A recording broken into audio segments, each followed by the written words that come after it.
Welcome. Let's go. We'll put on the theme song while we're waiting. What about your Click. 23. Let's get it. Yeah.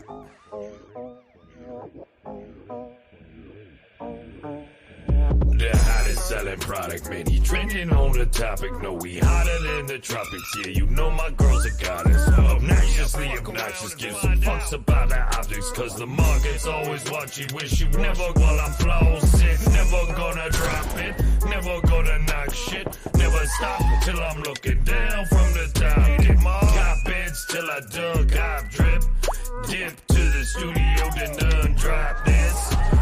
Flip them like they swishes. Aladdin, all they wishes. He stacked up like a pile of dirty fucking dishes. Dump your bitch, they tell you about them fishes. Hook won't fall in love, then it's finished. Yeah, we wear rocked it. Money click hotness. Lots in my pocket, and I'm not gonna stop this. Talk shit, knock you unconscious. Then consciously ignore my subconscious. We out. All right, welcome everybody to the second episode of the Money Never Sleeps show. Super hyped to have two homies on the show. Interestingly enough, the number 1 and number 3 ranked artists on Super Rare the last 30 days. Just one sign of coolness. But what we're going to do is a little different format than many other shows. We're just going to have like a fireside chat where each of us can discuss what we feel like and ask the other questions. And so I'll start, but from there, you'll hear OSF and Die. And I sent around, for those of you who are new or haven't heard of these people, I've been hiding under a rock, which is not likely. I shared some articles that were kind of good overviews of their art, their history, etc. So what I'd love to hear from both of you, and I've read and discussed with you, but I'd love to hear what it is that motivates you to make art, and how often and how frequently are you making art? It's a great question. Who's going first, me or Die? Die should go first. Die should go first as a real artist. No, dude. Well, I wanted to. I'm machine gun all day art. Fucking meat everywhere. True, that's true. Yeah, I'm pretty relentless in terms of my creative process and stuff. Yeah, I think that as an artist, I'm super excited to see what OSF has to say because, frankly, on first of all, I'm excited that I did zero prep for this whatsoever. So I'm like, that's the vibe that I think that we all want and that we all fuck with in this space where we just come in hot and just get after it. So super stoked. But yeah, like in terms of creative process, man, like it really is like I just cannonball the fuck into things like as fast as possible. Like I'm just taking things, digesting them, shitting them back out. Pretty much like what's going on screen is like what's going on in my head constantly. So it's these little nooks and crevices that I'm trying to just dig out and explore and more or less prevent myself from rotting from within. Like it's like having to expel these things. So, and that's the funny part, like, is because OSF, like, correct me if I'm wrong, but you got into making art like a little bit later. Like you weren't always like, creating art. So I'm like super interested to hear when you kind of figured out that you had like a story that you had to tell, because I think that, and again, like, correct me if that's not the case, but I feel that in your things where it seems like you have something you have to say. So I'm interested to know when you had that trigger, that catalyst, and then when you decided you wanted to explore that as well. Yeah, it's a great question. So actually, like when I've always actually painted and drawn since from when I was a kid, and my family's quite artistic, like a lot of my cousins and aunts and uncles and stuff. So it's kind of like being a family thing. But also like growing up in like an Asian family, you're always like, oh, you got to be like a banker or a lawyer or a doctor. Like you never like, hey, yeah, go be an artist. So I did it as a hobby. I never really thought it would be a career or anything like that. But I felt like I was always good at school. I was good at art at school. And when I was like 13 to 18, I was on DeviantArt and I created like a lot of digital art. But back then there was no crypto or no real way to monetize it. I just did it because like that's what I spent my spare time doing. Like I was like an internet DJ, but 15 years too early. If I was 15 years younger, I would have made like way more money. But I felt like I never really had a story to tell when I created stuff then. It was just like I had an ability to like draw something on a canvas with like some kind of thing from my imagination, but there were no real stories to tell. And then you're right. Like I didn't create anything for about 15 years because I went to university, like had a career like in finance and stuff, just like didn't have much time. And it was only like during COVID when I like got like we ordered like a paintbrush and a canvas and paint, and I just like started like painting stuff again. And then through collecting NFTs, got the itch to create digital art again. I started doing that, but then I felt like this time around, I had things that I like felt like I wanted to put onto a canvas, and whether they're things that a lot of people could resonate with, or the things that only I already know what the story is behind that in my head. There was just like more content to actually put on there, and in a certain style. So yeah, that was kind of like the transition that I went through. But I've always had I've had these moments prior to what I am now where I've like spent a lot of time creating art, but it's different. It's like in a different way. It's like I used to create things with an ability to draw things that looked okay, but without a story behind it. And now I feel like there's a story. Yeah, it's interesting with that, and without like that emotional impression or like the ability to imprint like memories or growth or something spiritual or something or some expansion that you're trying to explore in your own head. I feel like that type of art, like it just doesn't resonate as much. And I love that you said that first, where it's like the creating before there was any monetization, I feel like was so vital. Like I was in the same boat as you. I was just making crap all the time and like blasting it on Instagram, and I didn't give a fuck who was looking at it or anything. It's just like I just have to make it, and that's the case. I think that you can tell there's like a genuine love in those creations because it's for yourself and for other people to enjoy too. But there's just no expectation for anything behind just that it's made. That's why honestly, ever since I saw like the first thing that you put out, the first time I looked at like Diewiththemostlikes, I fell in love with it. But I think the reason why I love your stuff so much is because like it's just so raw. It's like this piece is like I don't give a fuck about what anyone thinks or anything. This is just like something that's in my head that I just put on here because I just did it for the fucking hell of it, and here it is, and it's pretty raw, and it can be like very hard hitting or whatever it is. I think that's like for me that's the most amazing thing because I'm not the kind of guy who likes all this, especially in this NFT world. You have like this like pastel colored stuff. And it's like, hey, here's some cute furry animals, and here's like, and that's not a shade on anyone who creates. No, of course not. It's great, but for me, like the stuff that I really connect with is like, wow, this is like really like brutal, in your face, brutal, raw, but it's true. Like it's the truth. It has truth behind it. You know what I mean? Yeah, it's authentic. Yeah. Thanks, dude. And I love that. Thank you, man. That's awesome. Thank you, dude. I really appreciate those kind words. Yeah, Crooked, you have something to say? No, man. I was going to just say that's wonderful to hear from both of you. Same, How would you say that having in your case, OSF, you used to have a commitment to one-on-one holders to give them drops per month, and you still have a commitment with RLD. Di, you don't have as structured a commitment with your collectors as OSF does. What I'd love to understand from both of you is, given Di, we've heard about your process and sort of how you can't not do it. OSF, we will dig more into yours, but heard about. I want to have something to say. How do having this constraints or, an ecosystem to sustain impact how you do art and how you think about art and how you feel when you make it? Because I know one of the things that for me on creative stuff is I'll do it all day, but the minute you like tell me it has to be done, it can be quite a difficult thing. So I'd love to hear from both of you on that.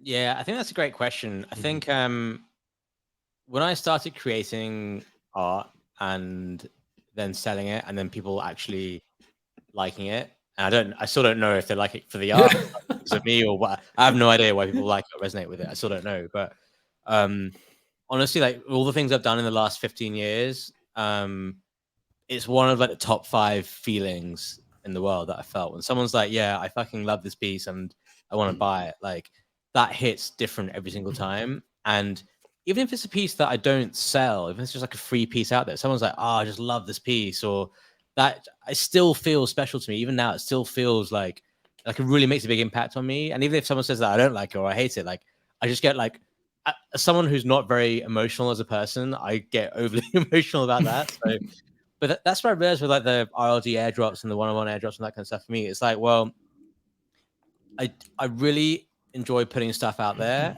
and I want to put stuff out there frequently, but I'm not really like, if I go back to the beginning, like I don't really care that much about selling it. So for me, it's just like, yeah, it's something that I've said that I have to do every month, but also no one is telling me what this piece has to be, or does it have sympathy? I can literally just put anything out there every month.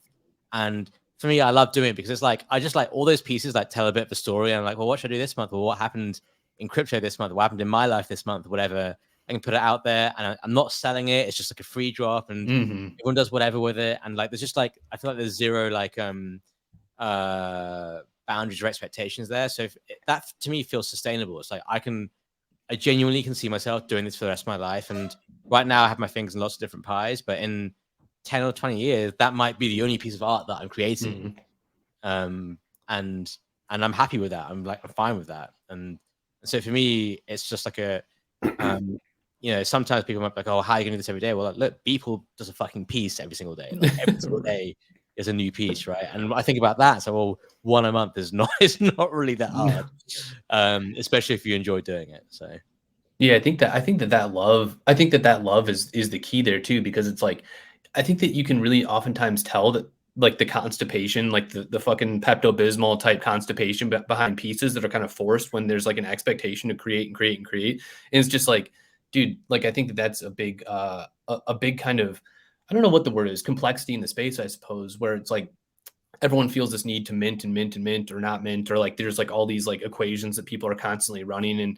And for the most part, like, I think that when there becomes like a mathematical process behind it, it does completely euthanize any joy behind the creation, where it's just like, dude, like, I just want to make something fucking cool. It doesn't necessarily have to be minted or not. Like, I just want people to enjoy what I'm making. And if they can have a minute of reprieve from like either a shitty day or a good day that's made better for just a fucking second scrolling through Twitter, or if they have any reaction at all, that reaction is still better than a flat line, them just sitting there through another mundane day or anything. So even if they hate the piece, to OSF's point, it still is a break from whatever it is that they're going through. At least they can have the reaction to that piece and have some, like, be able to pour energy into that versus, something else. So I don't know. I think I'm on board with that, and like just avoiding at all costs the like pressure to like both appease and to like, avoid that constipation, really. And then also you said something interesting where, and I think that this is like the most special part of the space, which I fucking hate that term so much when people say this space, but like having, I used to be in finance, and it's just like natural. I know. And there's no other word for it either. Like, I think we all just accept it, but I don't know why. I just kind of hate that term. But I will say that this, like, OG, I mean, like, for my collectors, like, I'm genuine like friends with all these collectors who I've been able to share these like really deeply personal pieces with, that like are these like really heartbreaking poetry and prose that I've written. And like, I've poured a part of my memory into that, and a part of my like experience as a human up until this point of my life. And like the collectors have been like, been kind enough to accept that and welcome that into their like collection and in their like mind and imagination too. And so to be able to talk to them and not just have that go out there and just fucking sit or whatever, that's like really special to me. Like those, those conversations are just incredible. Like, I talk to you guys all day, every day, it's what makes everything awesome. So I have to say, I think, one thing to add. I think the other thing I love about the stuff that you put out there, and I think you touched on it now, is like, it's also not just the artwork. It's not just like what's on the canvas. It's the prose that accompanies it. Yeah. The way you write is incredible. And I know we've chatted before, and you mentioned you've written a lot before, but the way you write is amazing. And like the way that the prose accompanies the piece, I think it's just so fantastic. It just gives it like another like level of color and appreciation for me. Thanks, man. Which I think is awesome. And you don't really see a lot of that. Like, I just put like a random thing like chair, but you're like, right. This is a fuckable chair that's I know. Yeah, well, I love that too, because there's also an element of like constant commentary. Like, I think because you're all like, I know you wrote 2 books, right? I've got like 5 at this point, or something. Right? Something insane. Yeah. Wow. So obviously prolific, beyond prolific, also controlled in its supply. But I feel like one of the big themes in your work is like consumerism, and oddly, it's almost like a fun fight club. I hate to say it, like this, not nihilist, but a real commentary on just the absolute consumerism, which obviously in this space we see all the FOMO and so on. So I think you've been brilliant, as OSF says on that. Did the writing always accompany the art, or did you do them separate, or were they together always? It's always been kind of together. Yeah. Like I really love that part of it because like, well, and it's funny because like in OSF's pieces too, like if you think about these things, one OSF, and I want to direct this back because like the thing that I love about your pieces, one, I think that there's like that unbridled joy that I can experience in those pieces that again, I don't think necessarily needs like a brutal prose to them. You know what I mean? It's just like it's like different ends of the spectrum. You can tell that there's joy in making it. There may be like sadness in the piece that accompanies the piece. Like I see some of that in like almost the claustrophobic feel of some of the RDL pieces where, you know, people are like caving in and stuff. So I can really feel like almost like I felt that like almost sadness resonate with me in those pieces. And maybe I'm reading too far into it, but like where the people are like kind of crowding in and like you almost feel yourself like suffocating under the like kind of flesh orgy that's like circling around you. So real quick, I just wanted to put that out there. That's like, I think that it's like really beautiful to allow me to think about those pieces in the way that I want to versus having to like guide, you know, or whatever. But yeah, for the writing itself, it's like, yeah, it's like I'm obsessed with creating like an entire like curated world, I guess, like kind of almost like Wes Anderson style, like where everything is just like in these places and in their pieces, and this is exactly how I want it, and this is how I want these like pieces to be experienced. I know that there's going to be times when people deviate and they pull different things from those pieces, which is also like incredible. But I'd like to have that chance to really bridge that gap and like really pull that person through, because oftentimes like I don't want there to be like the same. I almost don't want there to be the same like I guess what's the word for it, like obscurity in like what the piece is about in some ways. So I don't know. Yeah, it's weird. It's so funny because it's like OSF, you made a great point. We have like such different styles, two different ways of like writing about and communicating about our pieces. And yet like there's still like so much emotion to be pulled from either one of them. You know what I mean? Yeah, they're both deeply of the culture. The other thing on OSF, yes, they're saying, so both resonate the culture, both authentic. When I was originally drawn to OSF, I'm lucky enough to have one-on-ones from both you guys, is how it resonates. Somehow it's a language of finance, and I don't exactly know how to say it, but if you look at many of the collectors in OSF's ecosystem, it's a lot of like ex-finance people. And so there's something unique for me as an ex-finance person who's in this game, and obviously you and Mando both come from that world, that there was a familiarity with me. And so I think it's really cool that both of you can express your work. One of the things I show Di and I like to do is I like to take an artist's work and like run it through Midjourney and have Midjourney describe it. And then I try to recreate the piece based on their prompts. And one interesting thing for both of you is it's much harder to like recreate the works. And I think not that that's any measure of creativity, but it's just an interesting observation that some artists are very easy to create with prompts and others are not. Let's take the flip side of what we've been discussing. And in my own limited way, I also know how great it feels to have like creativity celebrated. What about situations where, you know, it's very vulnerable to be an artist? You two know much better than me, being out there and putting yourself out of the world. It's so hard to even find a style, you know. When you do something like OSF, you know, one of the more recent things, you did a really cool generative GIF that was innovative, but I think lost on some of the people because the subject matter was maybe repeated from some earlier editions. Did you expect a response like that? How does a response like that make you feel? How do you deal with that stuff generally? I mean, I saw, but I'd love for you to, and Di, same thing. You know, have you had, you obviously, given the nature of your work, and I first contacted you last September of 2022. Yes. First DM to you. But I look back and obviously in some ways you've been incredibly welcome despite how intense and sort of shocking the work is. And at the same time, obviously I know you've had some challenges. So I'd love for you both to discuss that with me and each other on what's that like, you know? Did you expect that? Or are you usually surprised? Or what? I think the frustrating thing for me is I could have done for that super rare pass drop. I could have done something that would have been less work for me, and it would have felt and looked different, and I feel like people would have appreciated it more.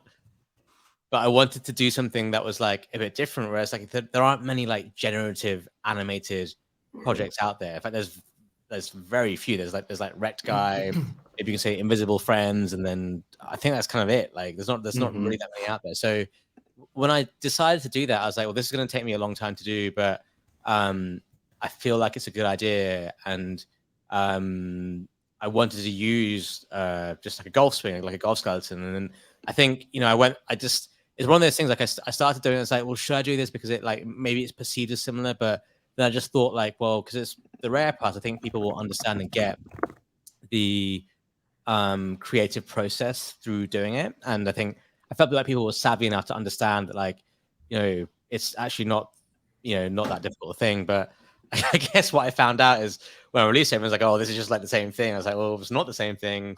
Actually took me a lot of work to. Are you surprised by that though? Like, I was a bit surprised, to be honest with you. Like, I wouldn't have like in the spectrum of people out there in the space, you have like DJs who are punching around PFPs, and you have art collectors, and I just like perceived the rare pass holders to be art collectors who would understand the piece, and I think they didn't. And I think after I explained it a bit and I put that tweet thread out and I chatted them, I think people got it a bit more and realized that it wasn't just like. Yeah, if you would have been easier, you put a new subject matter and done the GIF. Yeah, like I think so. I think if I knew I would have this response, I would have done something else that I thought of, which would have been it would have taken me like 10, 20% of the time. And personally, I think would have been a worse piece, and I think would actually probably sell at a lower price, but have a lower floor price, but maybe people would have been like less upset.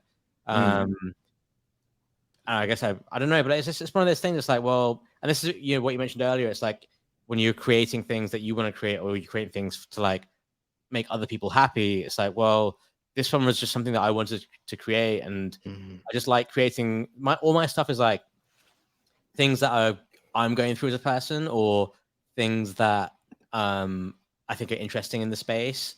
And like I've just gotten really obsessed with golf, so I'm just fucking do a golf piece. I want to do a golf piece. And it's one of those things that, well, should I have done that as like my own thing rather than for the super rare thing? Because super rare thing, maybe I have to like appease clientele and all that kind of stuff. And after that, it kind of made me realize that, well, I just want to do less of the stuff where it's like I'm making things to make people happy, and I just want to go back to like making things that make me happy, and people not really caring about not people not really caring, but like people not really like in a position to create and have expectations. And I think that was like the takeaway for me. But look, it was annoying. It wasn't annoying, but like it was like I was like, damn, like I spent so much time on this, and the initial reception was tough. But like it happens. Like people fuck up. Like I probably made a mistake there, and I acknowledge that, and something that I will learn for the next time. So.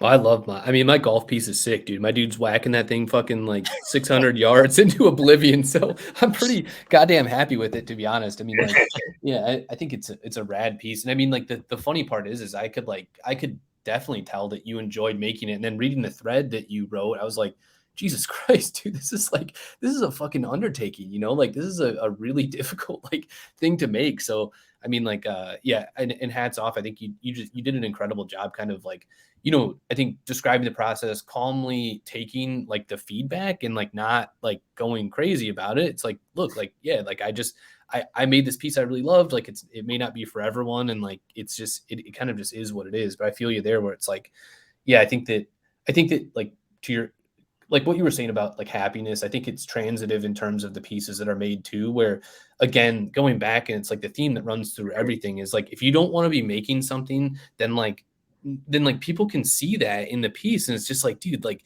this is just like brutal. Like we can all try to convince ourselves that we love it and that we're on this roller coaster, and we just say like, oh, he did such a good job. But in the back of our head, it's just like, hey, he didn't like really love what he made, And so like, I don't know, I could tell that you can see, I agree 100%, by the way. You can see an art if it's if it's like forced or whatever. I don't know. It's almost like a surreal look into the soul of like, did this person genuinely? I don't know how, but I can't tell you like, yo, it doesn't make sense to me, but I definitely know when I look at work if it's genuine or not. Yeah. So how did you go about? That's a good question for you, OG, as a collector. Like, how do you think you developed that skill in looking at that, or was that something just innate that you kind of like knew, like emotionally, what you're looking at a piece and you can determine if there's happiness in it, or it doesn't have to be a happy piece, but did the person get some type of relief from creating it or some type of joy creating it? You know what? It's not even joy. Here's what I'd say. Like one of the things, I have a different background, but I spent a ton of time interviewing people for 2 decades, like really interviewing a ton of people. I was in finance and I had to talk to companies and suppliers and always be saying, is this person like full of shit or telling me the truth? Right. I think like I have a million faults, but I really, as you two who deal with me a lot know, like you can always count on me to be straight. And so I sort of have this funny thing where like, I'm like, yo, here's like me, and it's not a bad way. So I think that was the start of it, is spending like literally talking to so many people. And then you just see if stuff makes sense. So I think that was one of the things.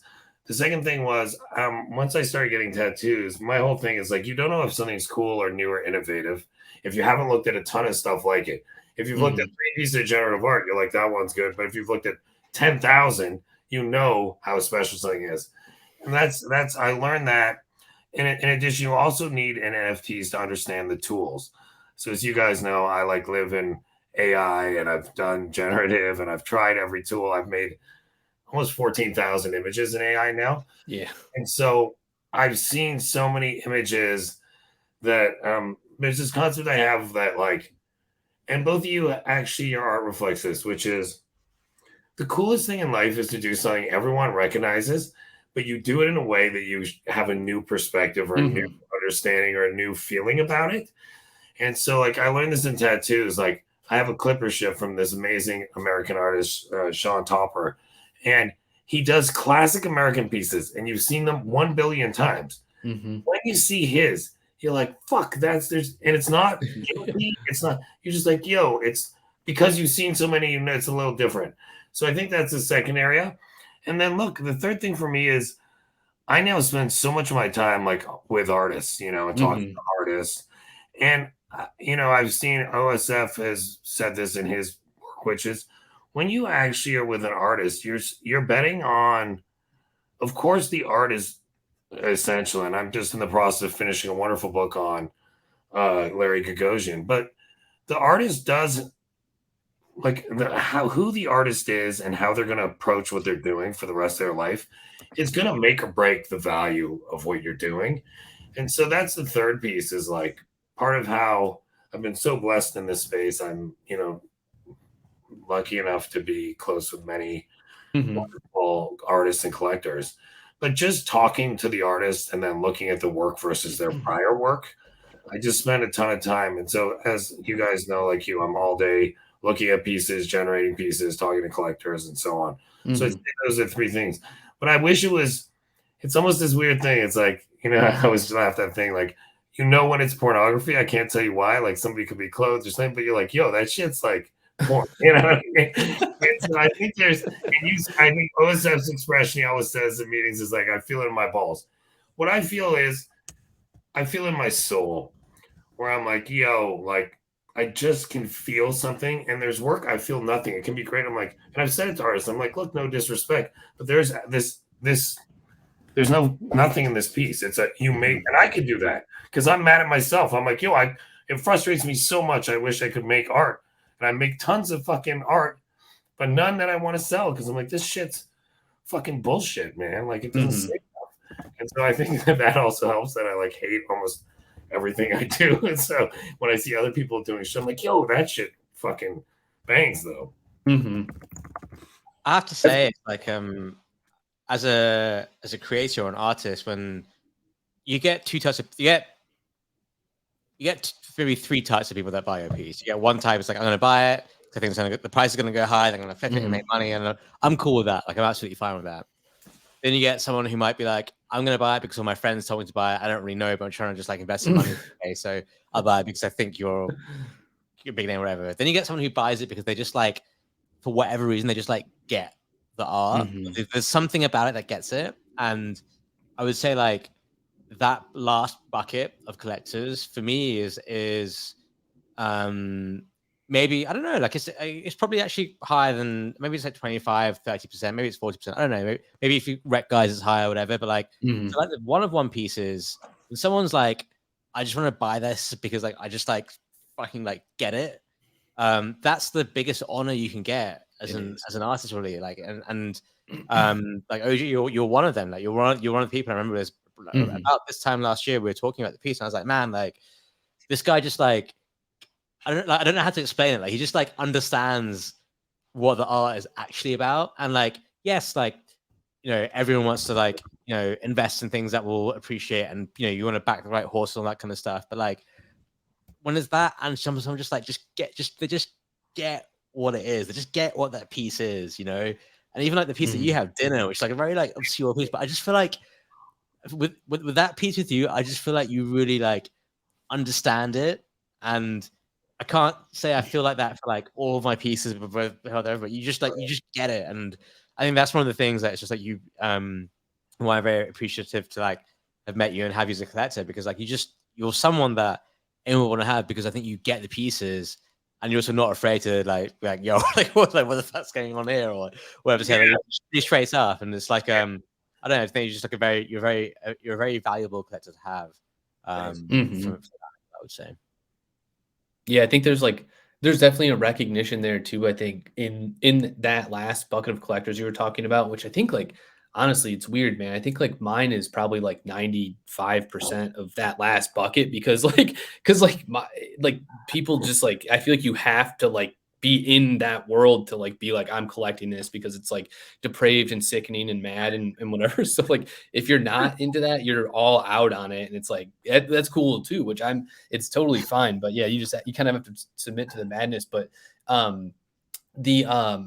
yeah, OG, it's like I think that the other thing that I'm wondering about for you as a collector is like, do you kind of look at and again, it's like no shade on anybody who's had to exit the space again, but like, do you look at kind of the commitment and like the potential longevity as well, like of somebody who's just sitting in the fucking shit in the muck all day and like, you know, just doing what they're doing instead of, you know, like retreating or anything like that, you know what I mean? Like is there like a yeah 100%. Look, man, the longer I'm in the game and you see how many people come and go, how many grifters there are, all the different types of grifters, and so on. So, in my own collecting, I've really become much more laser focused and really think, look, there's two categories I invest in. Is like, I think the top 100 artists will garner the lion's share of the attention, revenue, and so on in the space. And so investing in those artists, and then ones I think have a chance of becoming that. And that's where, you know, obviously the Money Click and some other stuff I feel blessed to be a part of. That is everything. If the artist disappears, I've had it. It's cool you like the art, but so, you know, I always like to balance because I'm like obsessed with art. But what's incredible about this space is, and I the more you study art history in the recent since what's contemporary art is defined as post-World War II. And economics are the fundamental thing that allowed it to explode with some key players. And it's been the same. Great artists matched with dealers or galleries who are instrumental in commercializing their success. And we can argue about this or that, but it's always been this partnership between artist and collector.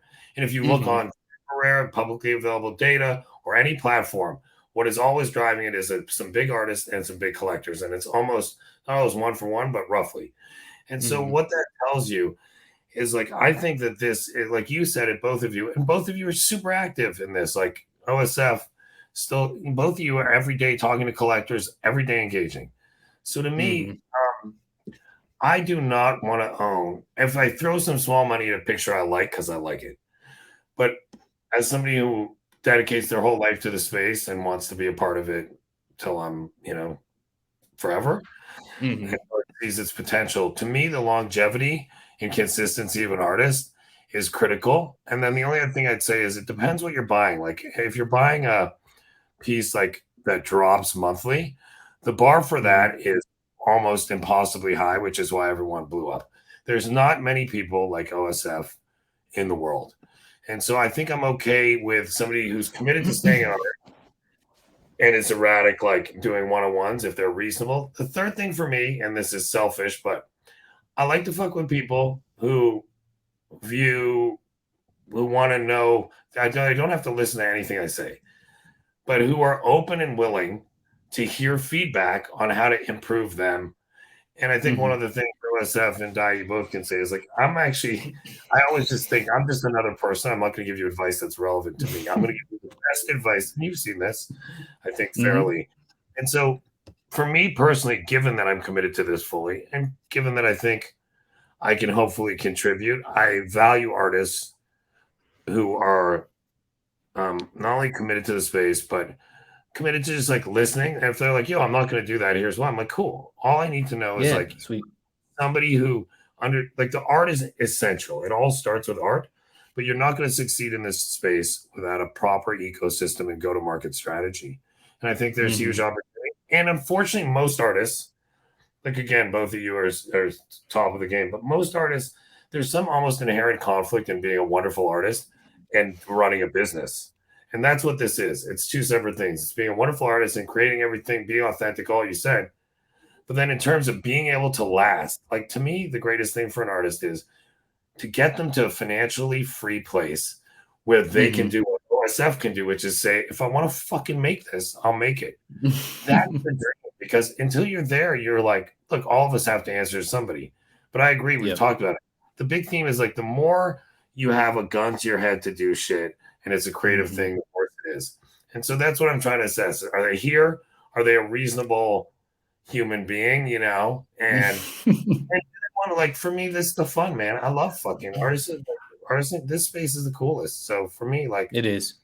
Yeah, OSF, you and I have hung out. You and I have hung out a bunch. Like, yeah, my whole thing is to do more of that. I'm hosting monthly lunch. Like, I want it to be more in real life, more. So yeah, those in real life things are just insane too, because like it's so easy to like, you know, I think overall it's funny because Twitter itself, I think we all have like an odd relationship with Twitter, right? Like, I mean, on one hand, we're literally thrusting into this bird's hole, you know, like the piece that I've made, just like fucking humping the shit out of stuff and trying to get coins to fall out or get engagement or doing whatever the fuck we got to do. And then on the other hand, there's like, there's this really beautiful, like I've described like, I kind of oftentimes describe like what we're doing here is like that we're all limbs on this organism that's just like, you know, has this uncanny gate into the unknown, and like to be a part of that and to walk with them and then to meet the people in real life and be like, dude, what's going on? You're that other leg that's walking with me like into this other thing. It was so cool to meet you guys both in New York, man. I was just like, it's really like heartwarming then also to, and it's really strange. Have you guys felt this too, that when you meet people, like pretty much everyone is like pretty cool and chill? And like, I think that's a testament to like just our overall mindset and our overall belief in like what we're doing and like the things we're making and the things in the connections we're making with people. I don't know. OSF, what do you got on that?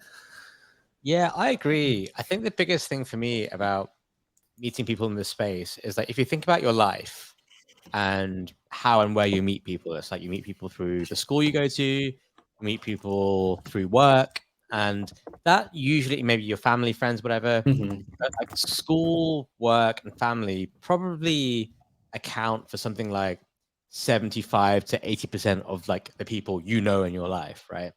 So then when you have a niche interest, whether it's like art or NFTs or crypto, or something that's a bit off piece and a bit niche that not everyone is into, like chances are most of the like IRL people that you know, they're probably not into it, right? And so you have like, I almost like view it as like you have like these like two sides of you. You have like the side of me like, hey, here's IRL me where I'm just like playing football or playing golf, whatever, and just like hanging out, having a beer with my mates. And then here's like all this other stuff that I'm like really, really interested in that I always have been, but I just don't have any. I've never met anyone in my life up until this point where they had the same interest. So now with like the world the way it is, and you have these events and stuff in real life, and you connect with people on Twitter and that kind of stuff. You're meeting people who like share these like niche and eccentric or esoteric interests that you have. And it's like another level of connection with people. It's like, oh wow, like hey man, I love your art, and you just seem like a really cool guy, and I don't know anyone like you in my life, like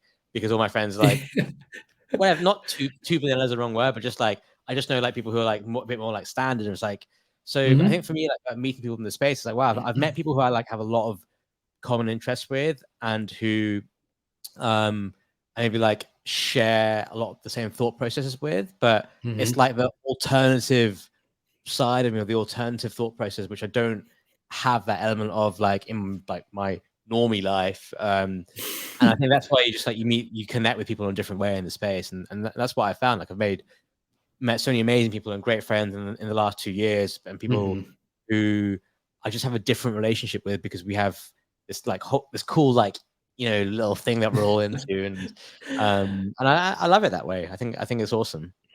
Yeah, I'm wondering if it's funny you say that, and I'm wondering if that's why those events get so insane too. Because like in some ways, I think that it's like life outside of like what we're doing here can be isolating because you're like you're making sales, or you've had like these connections, or like you've got this like kind of story that is unfolding in a very real and very like personal way with a bunch of like internet people who you now call family. And then on the other end of that, in like the quote unquote normie life, I don't talk to any of my friends about what I do. I don't think they barely even know that I like sell art in this space. They know I'm an artist, and they know that I paint and I make physicals and stuff, but I don't think they really truly understand what's going on here. So I think that there's an element to that where it's like a powder keg just waiting to fucking blow. And then when you get to New York, it's like 7 days of like absolute unbridled insanity, because like we finally have this outlet to be like, these are all these people that I've been hanging out with for the last like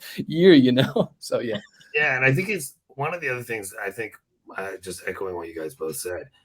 First off, like in finance, and when I was in my company, like working in manufacturing, I definitely like the people. What I found is that's like what you're saying. They'd be like, "Oh, tell me about that," and they're like interested and want to know, but it's not like them.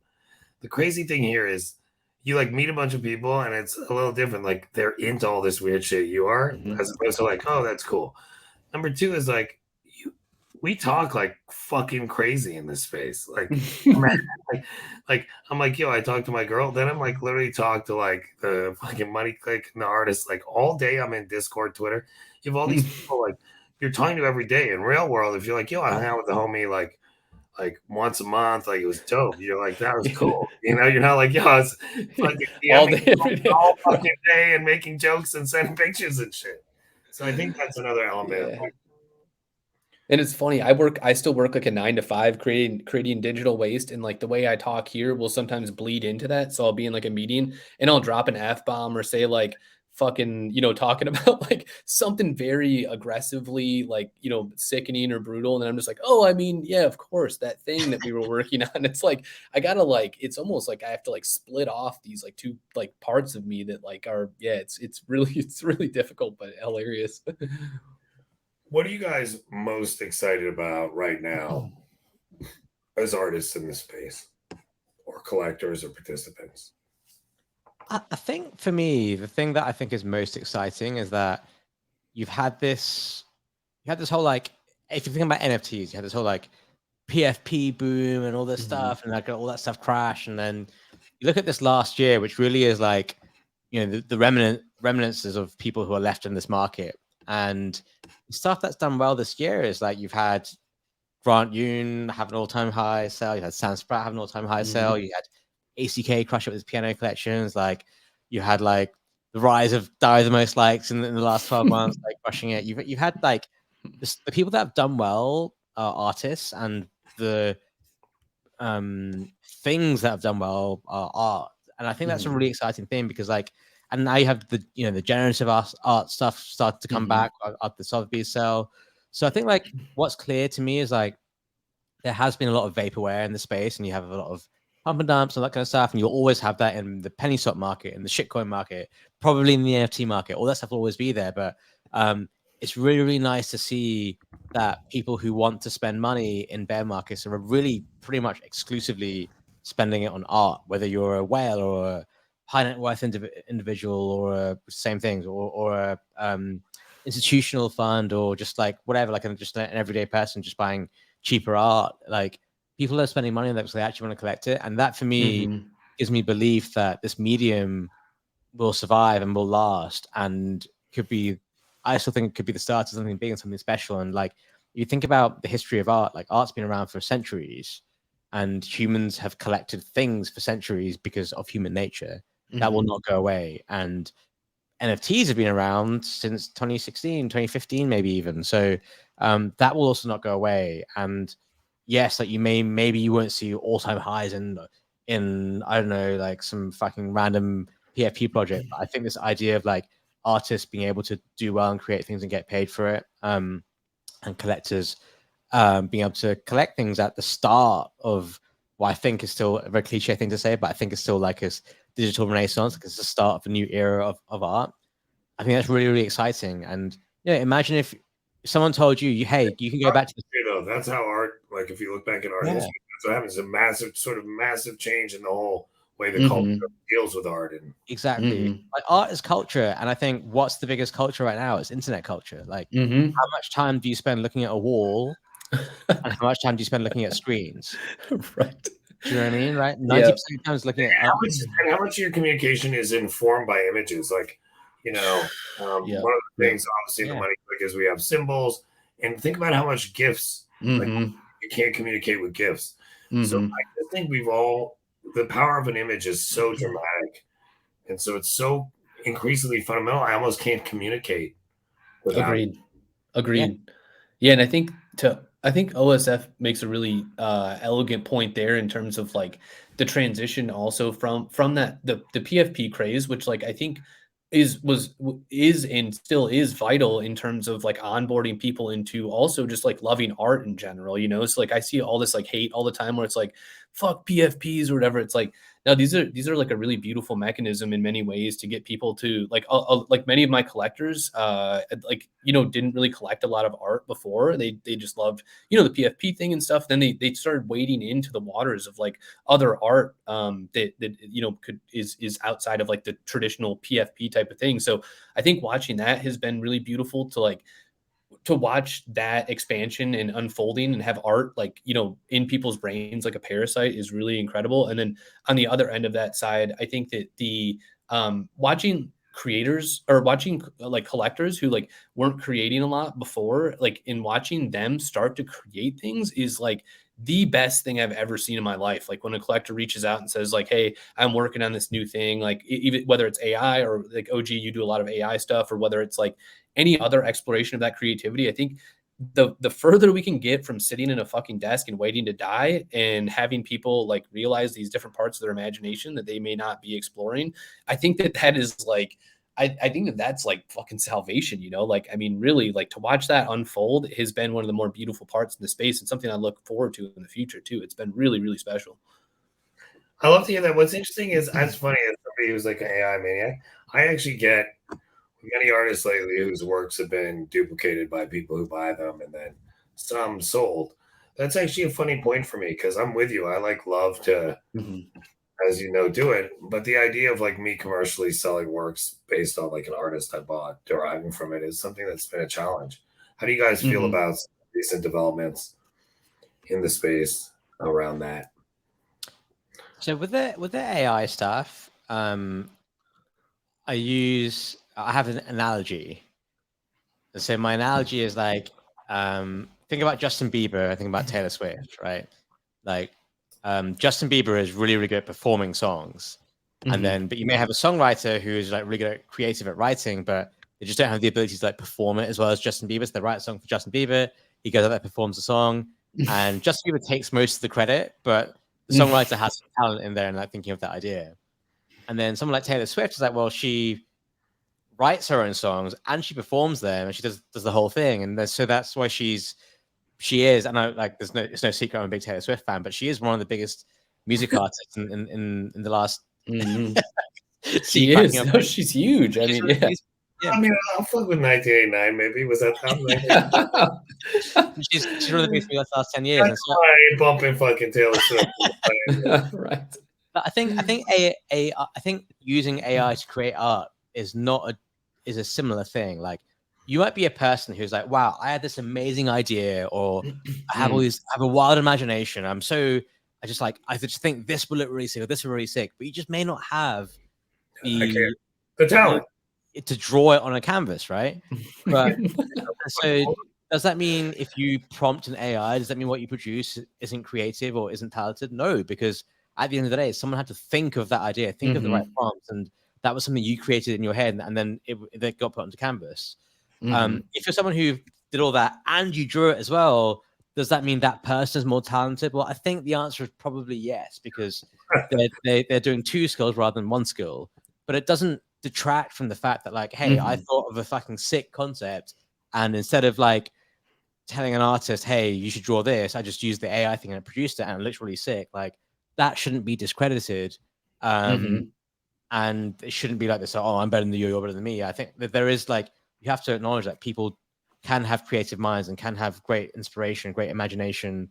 And now they have a mechanism to put it onto a canvas. And I think that you shouldn't be considered as not art. It shouldn't be discredited or anything like that. It should be like, yeah, like that was a cool idea. It looks cool. Like it should be respected.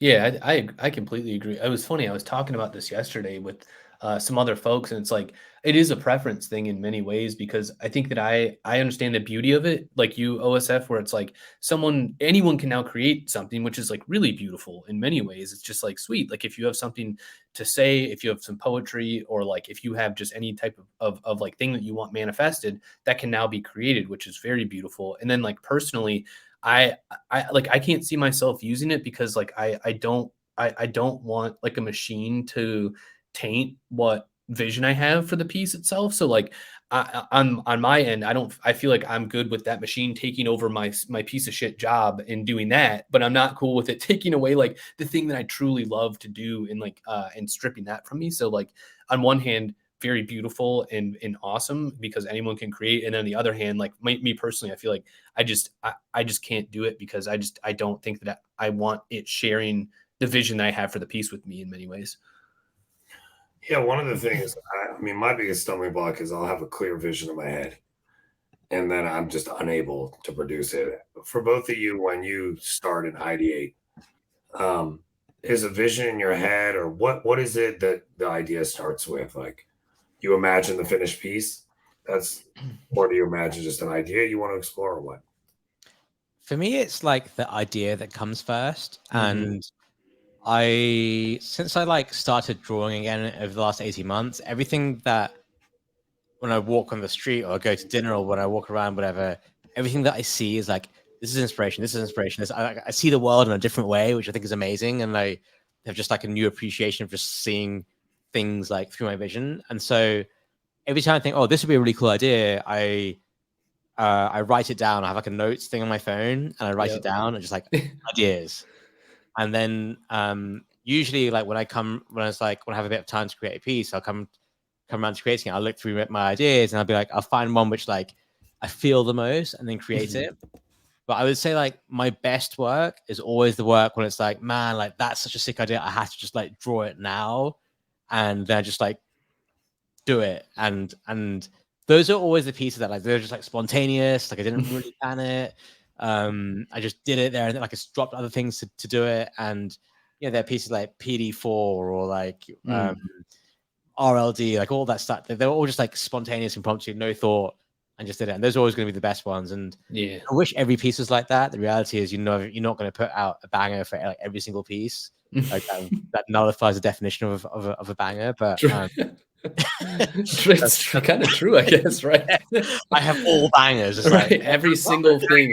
He was like the best tattooist. He's done a bunch of my tattoos, and I remember one of my early tattoos. I'm like, dude, I need it to be one of your best. He's like, bro, it don't like work like that. He's like, oh, you think every motherfucker don't want the best? They're like, no, I'll take like ninth best, right?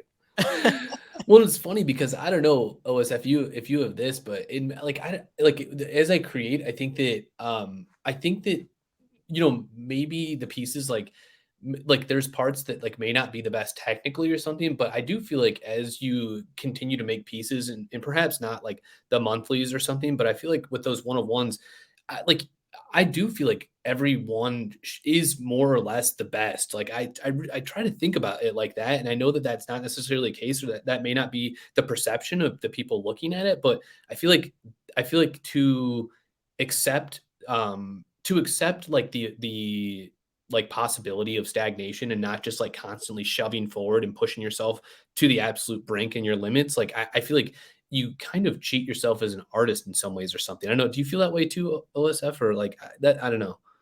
Yeah, I do. Like, I Yeah. like that idea and concept of like cheating yourself as an artist. Like, I think you're right, and you only really know it in yourself in your Mhm. head. You know, like no one else will ever know that. Yeah. But yeah, I think I agree with that. I definitely resonate Yeah. with that. By the way, that's a test in life. I always tell people. At the end of the day, when you're laying in bed and looking at the ceiling, it's just you, and no other motherfucker knows, but you know. Mhm. Yeah. It's that That's where you're like, yo, you can try to trick everyone else. yeah. They Yeah. still won't believe you. Yeah. Yeah. You know it's fucking bullshit. Yep.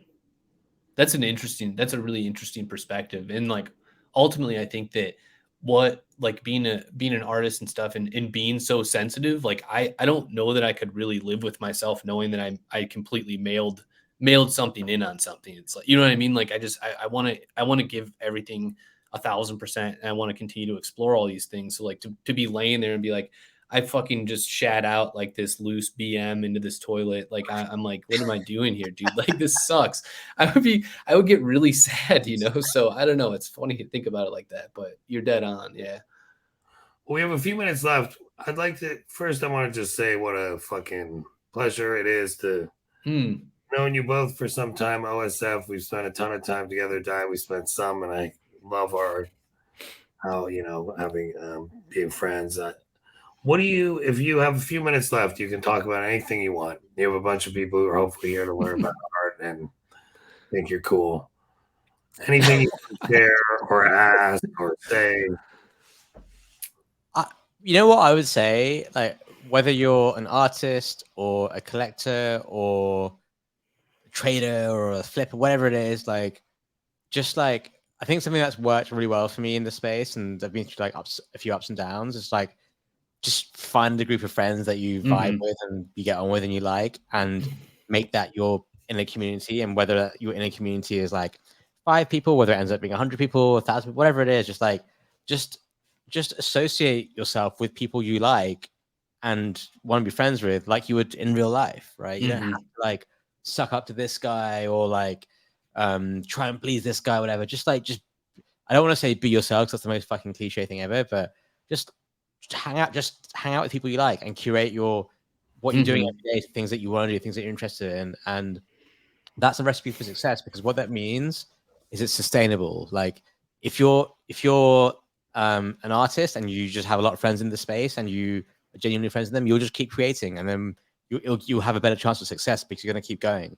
If you're an investor or a trader or a collector, like, you might be losing money in a bear market, but if you're doing it with friends and it's kind of, you'll laugh and joke over it, you'll get through that period, and then you'll still be around at the right time when you can make money. Do you know what I mean? Like, so just like curate, like creating is like a lame word to use. Finding like a group of mates who you get on with, who are interested in the space, that are gonna keep you here, I think is the most important thing. And that's what's really helped me. Like, I just like OG, like, you're a collector, but you're also like one of my like closer friends in the space, and we hang out all the time. Like, I met you once, but like we will be friends. Like, and all the guys I hang out with, they're all just like my mates. And I don't view like hanging out with collectors, going to events like, oh, this is like a work thing. I'm just having like beers or like ripping shots with like a bunch of guys that like I like.